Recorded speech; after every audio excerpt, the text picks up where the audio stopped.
Hi, everybody. I'm Neil from Your Gray Matters. Thanks for tuning in today.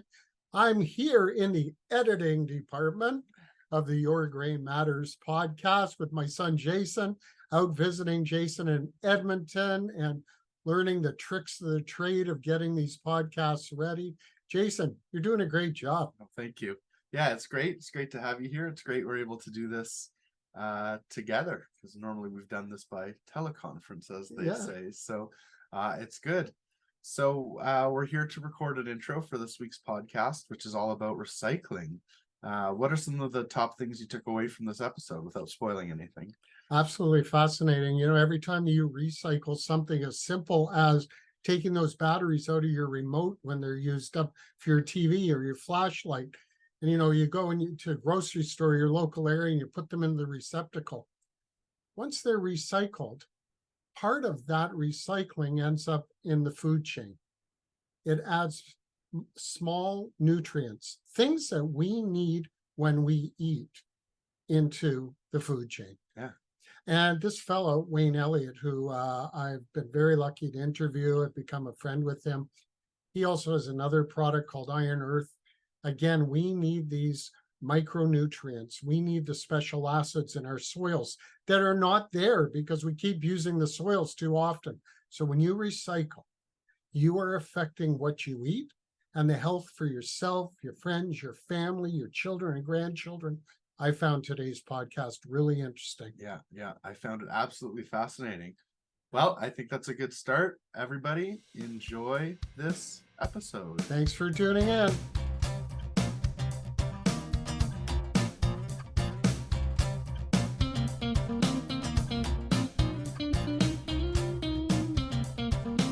Hi, everybody. I'm Neil from Your Gray Matters. You already know that.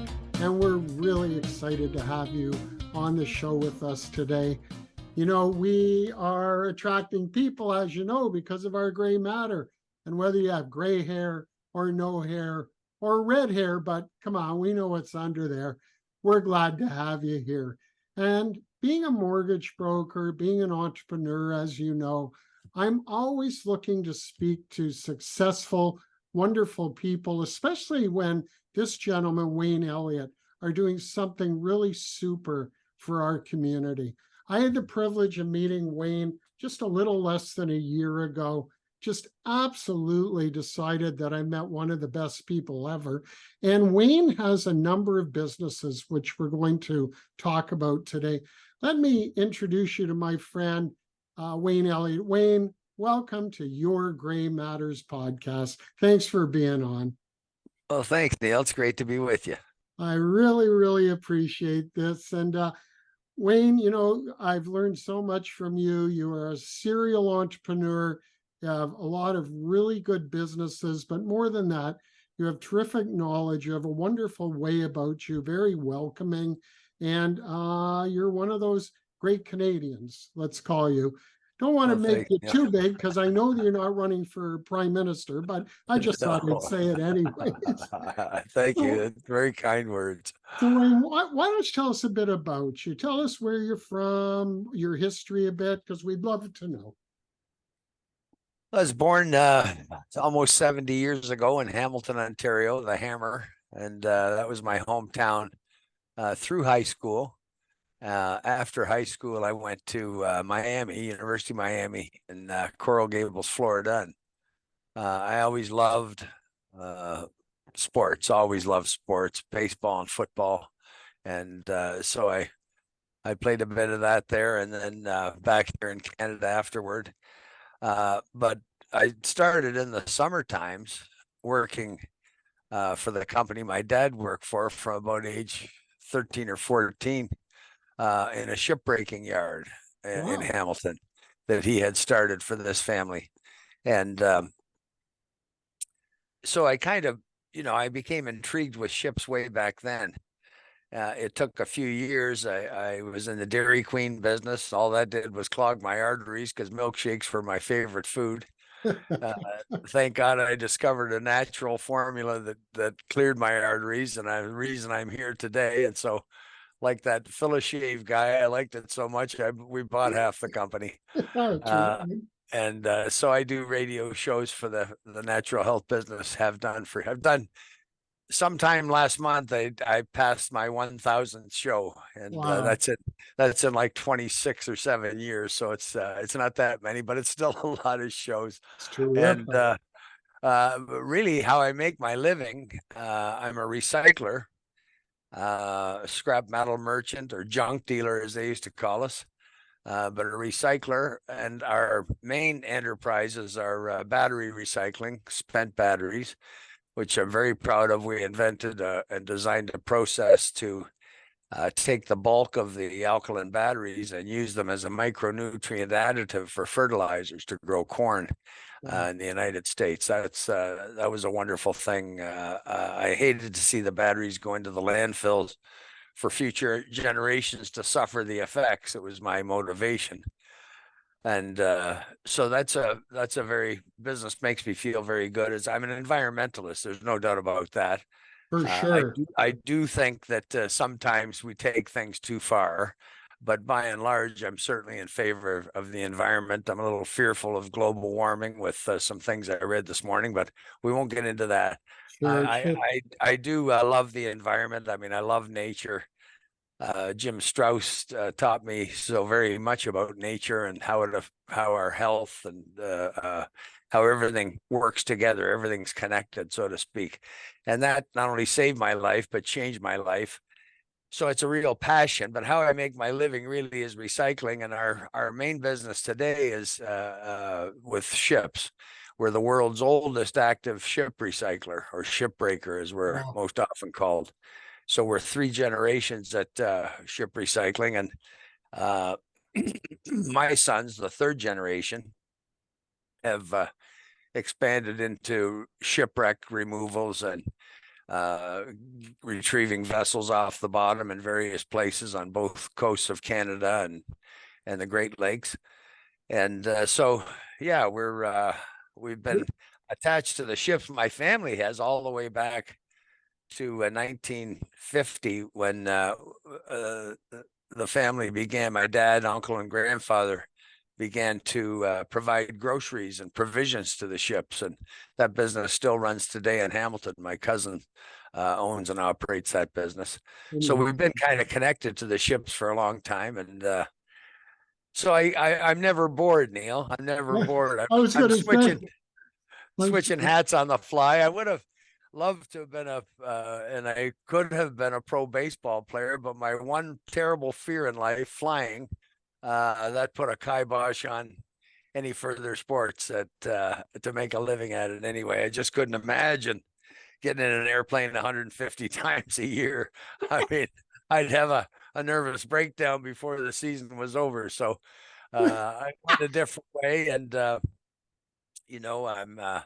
not sorry. I feel like we do positive things for the earth, for humanity, really. Recycling, a fact I'm sure most people wouldn't know, Neil, that metal that is made from used metal, from scrap metal, in other words, remelting scrap metal, is over 80% more efficient than making metal from virgin ore. And of course, it's far less polluting as well. So the energy savings is 80%. And as I say, mining is a dirty business, as you know.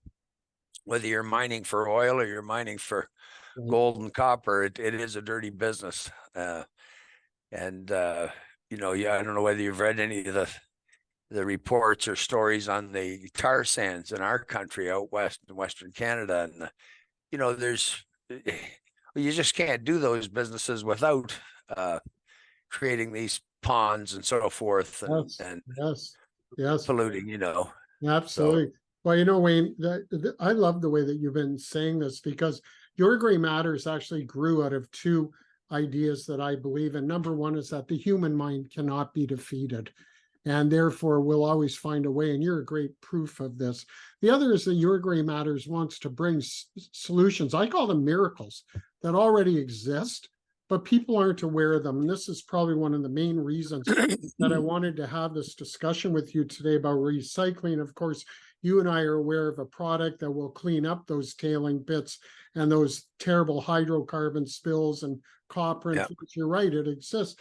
That's already been on Your Gray Matters, actually. But the fascinating thing that I just learned the other day from my mom, who I always talk about, she's 91, still living on her own, and we're trying to recycle her just to stay around till she's around 200. So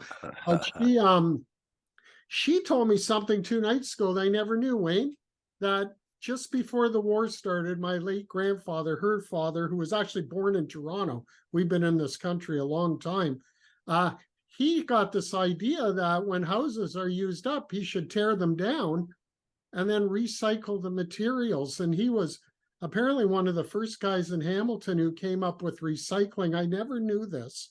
One of the biggest Canadian recycling companies today, all those years ago, almost became his partner.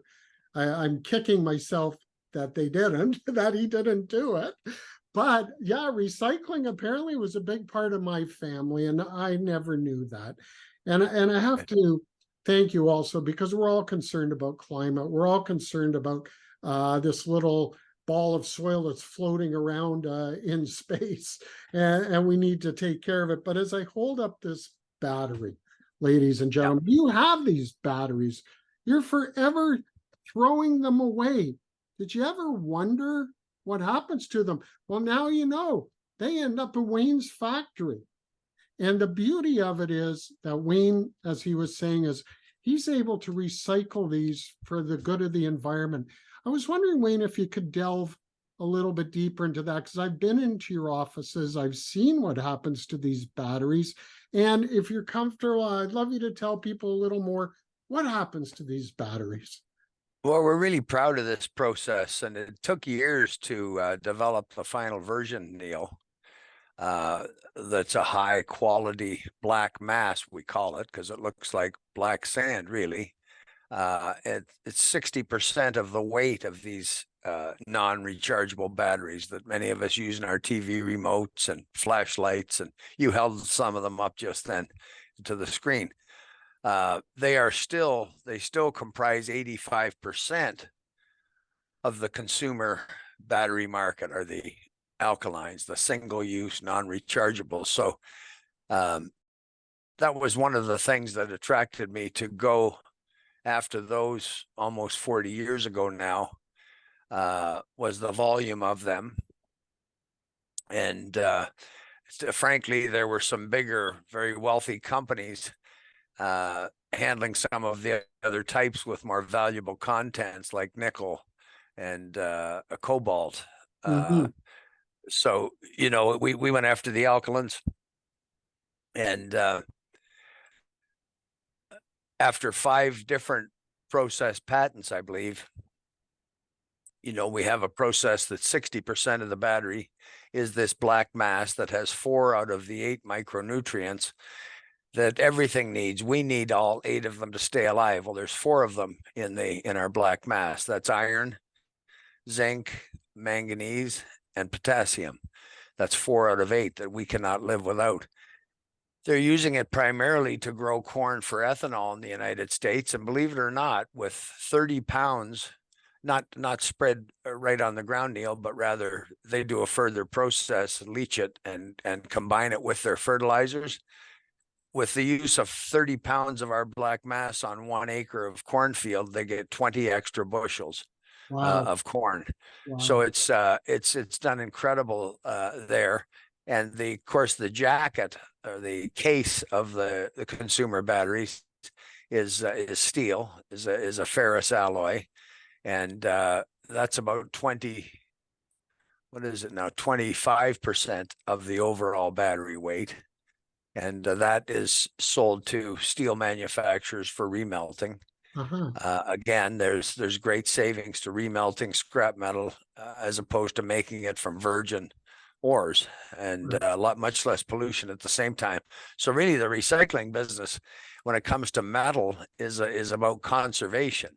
Yes, we're conserving natural resources by using these used items. Metal, it's amazing, really, but metal is infinitely recyclable. You can melt a piece of steel 1,000 times, and it might be part of a bicycle one time, razor blades another time, a wheel, a steel bar, an angle bar, a rebar, a steel plate, and an infinite number of times, or any other metal, by remelting it. So it is a big business in the world, of course, Sure. Sure. recycling metals, and so I mean that's a good thing. It truly is, and far less polluting than blast furnaces, and which naturally create radioactive contamination. It's a natural occurrence in blast furnaces making iron. Yeah, and they we have a couple of other products that again 100% natural. They actually come out of the ground, this iron earth, that the video What a your mom product. showed there. What Yeah, a it's a great product. product. Yeah, yeah. It's like how we could, if we're wise, Neil, we take supplements, good vitamins, minerals, and so forth. Well, these are supplements for the soil that we grow things in. It's really a soil conditioning product, but it has every mineral, all 76 minerals, and the highest humate acids of any such product on Earth, apparently. And I've had great success with all the trials and growing of that, and it was very interesting for me. I don't particularly have a green thumb, Neil, and I can't. I would love to have a nice vegetable garden, but I don't. I have not ever had one. But I watched the trials, some of the trials with this iron earth, and everything from Japanese maple trees to good Lord, marijuana, to kale, cucumbers, peppers, garlic, onions, tomatoes, kale, if I didn't say that, several types of each.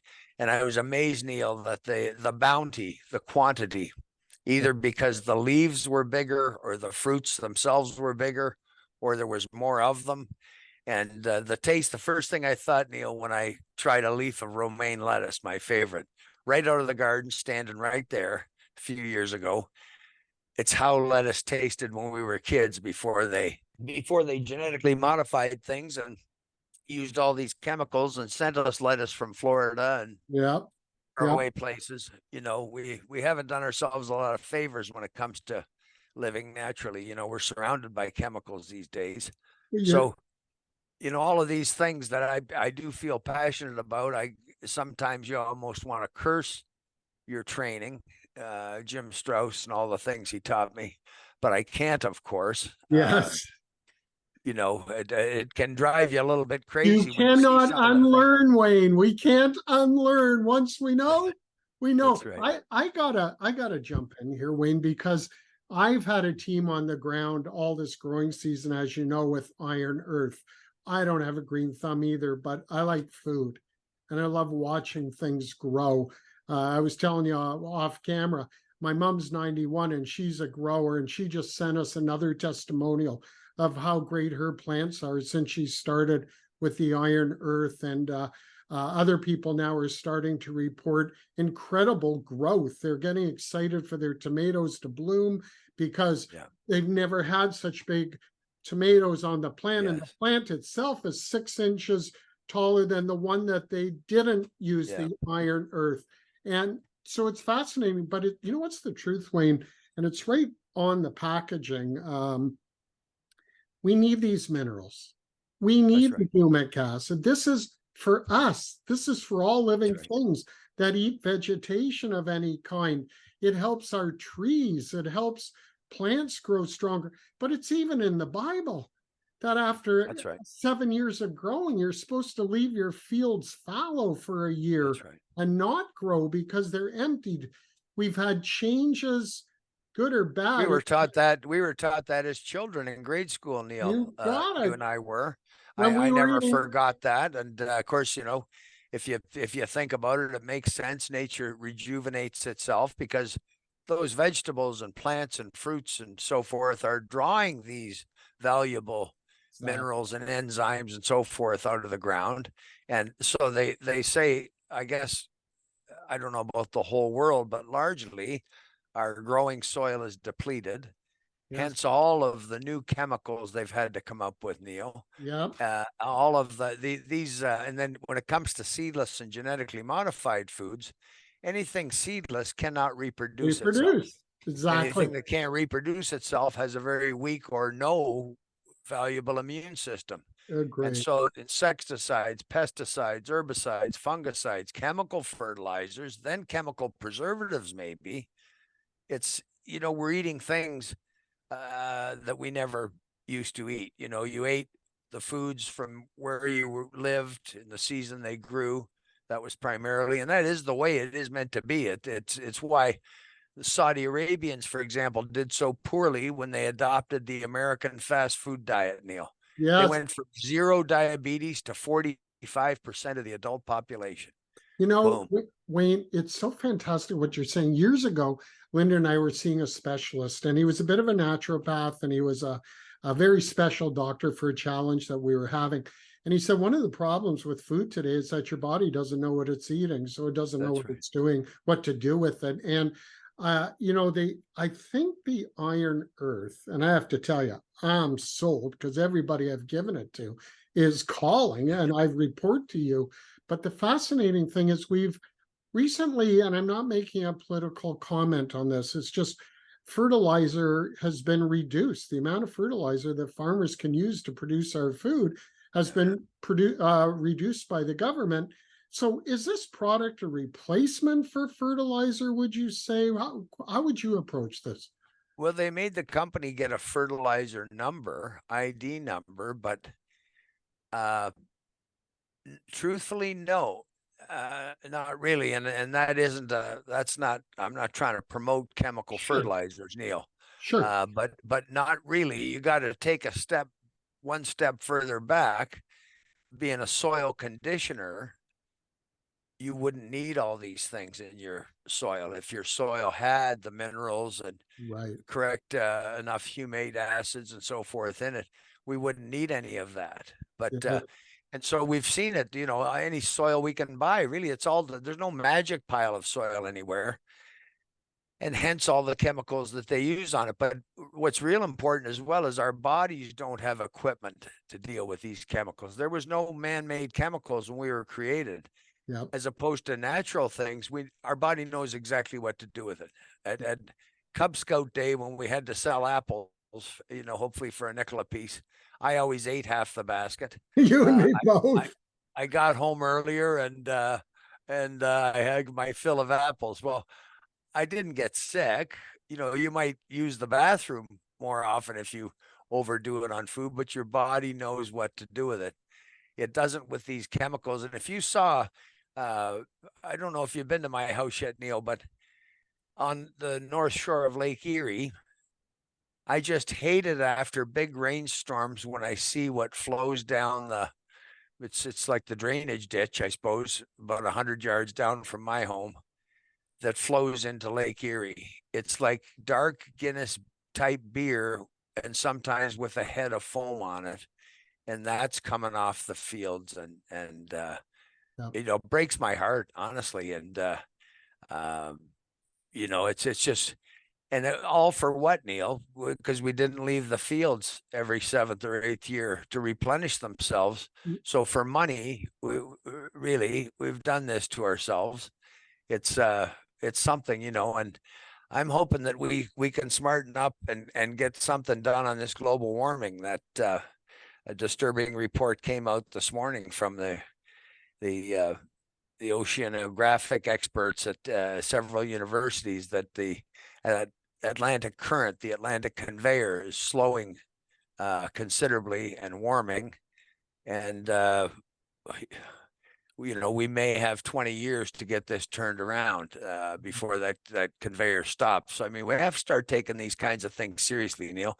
I believe, and this is, I hope nobody takes offense to this, but, and I'm not talking about any individual, but collectively, I believe history will show that the humans were the dumbest species to ever inherit the earth. We even, where we eat, let's put a pipe into the lake. Oh, the stuff's gone. Well, no, it's not gone, is it? It's interesting because our whole show is about the human mind can't be defeated. And that's why I believe we will come up with the answer. We're good at creating the challenges or not, or maybe not creating them, but we have proven ourselves able to fix things. And Yeah. I'll continue to believe you. And by the way, that's in no way saying anything negative about what you just said. We all have to be concerned, but I believe that we will find the answers. I just have to ask you, um, obviously you're an environmentalist, you're a business person, all the good things that we talked about, but recycling really is a major answer to the challenges on this planet. It seems to me that recycling is a great, great answer. I don't know that the whole world's aware of it yet. When I used to sell nuts and bolts and screws when I got started as a kid in the 1970s, and I saw all the metal that we were carting away, not from the bolts, but from the screw machines, the brass, the oils. Yeah. It never even occurred to me in the 70s, gee, I wonder where all that stuff goes. Yeah. And I'm wondering if anybody was thinking that much about it, but of course they were. I have friends who are recyclers, but there's one thing you touched on. And I just have to say it to you because I've seen your operation.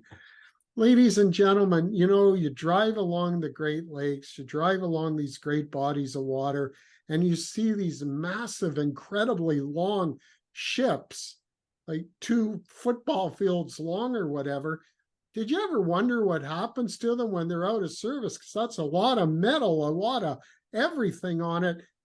And Wayne, that's a big part of your business too, isn't it? Is recycling these gigantic marine products. And maybe you would touch on that because I think you're a miracle for doing this.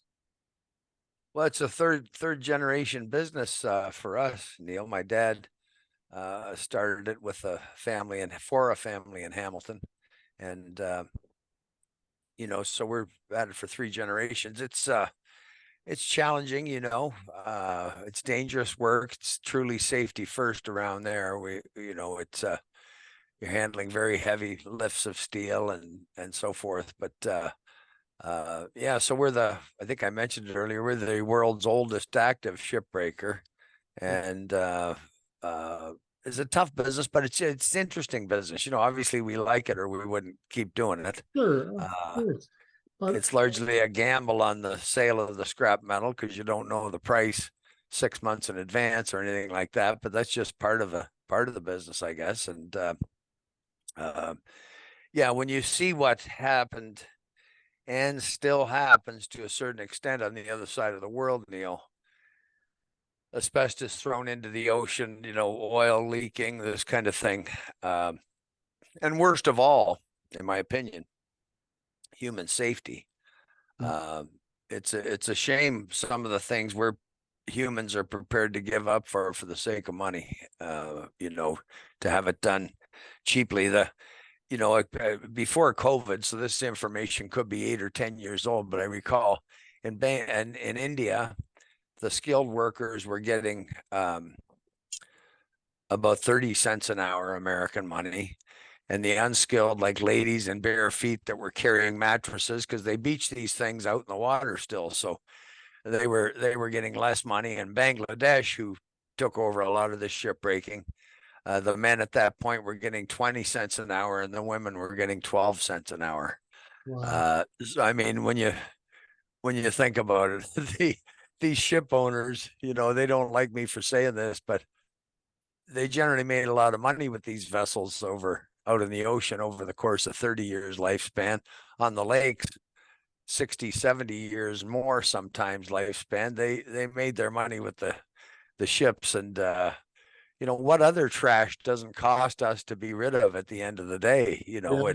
You're paying for it in Canada on your land taxes. You're paying for that trash removal service. And but recycling, has sure kept a lot of materials out of landfills, and none of us seem to want landfills in our backyard or our neighborhood. And it's great if we can not put plastics and certainly metal and dangerous goods into the ground as well, Neil. But that business is largely dependent as well on money. If it didn't pay, I can tell you this, no disrespect to anyone, but I love South Florida. It was like a second home to me. I went to school there. They only started recycling at the home pickups. It's less than 10 years ago.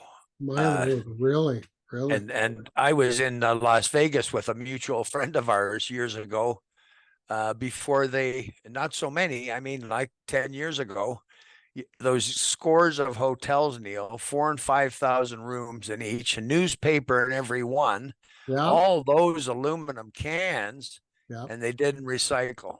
There was about 100 40-yard roll-off trucks a day would go out into the desert dump and dump this trash. Jeez. And we were actually there and started to make some moves, and then it did happen where so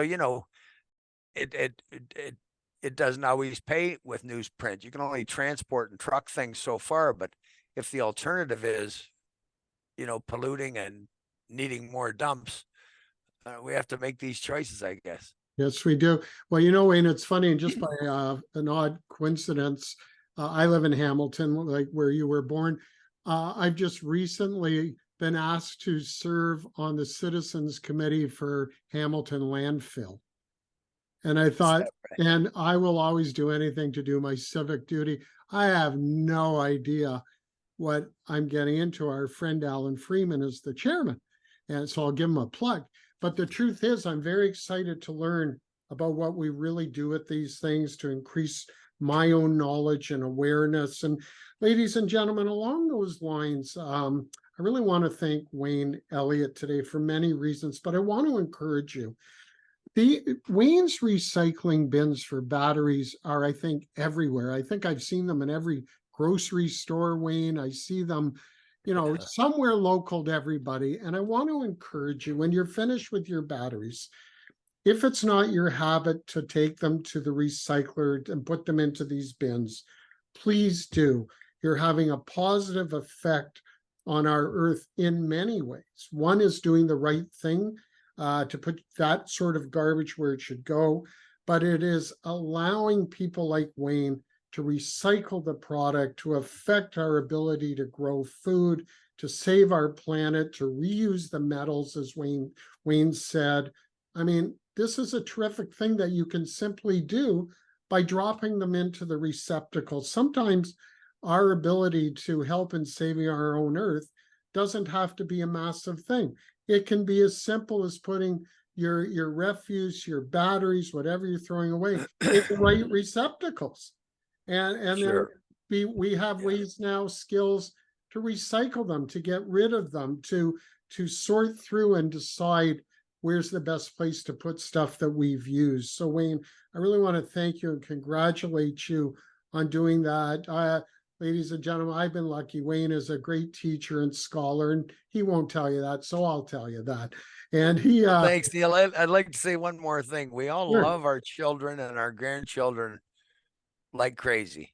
Yes. We should act accordingly and think about the world we're passing on to them, in my opinion. Yep. And this is where the real passion comes from. I mean, I know we all love our children and grandchildren, those of us lucky enough to have some. So really, we need to think about. There's somebody said once that we don't own the earth, or we don't inherit it. We just we're allowed to use it for a certain period of time. We have to pass it on. So this is what I think about most, Neil. I hate for someone to say, "Oh, I'll be dead by then."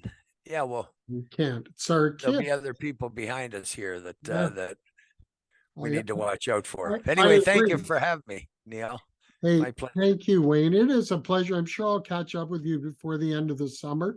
And once I get some of those tomatoes from my team, we'll take a bite of them.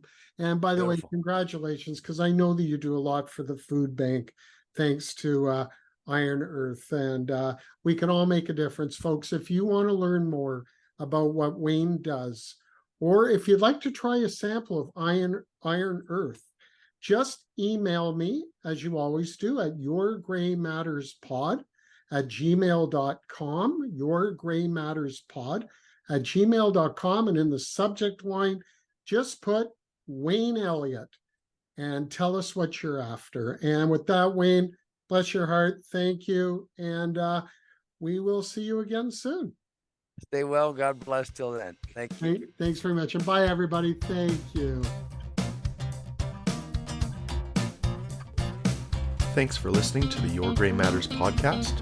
The Your Gray Matters podcast was created by Neil Silvert and Jason Silvert, written and hosted by Neil Silvert, edited by me, Jason Silvert, and produced by Neil Silvert and Jason Silvert.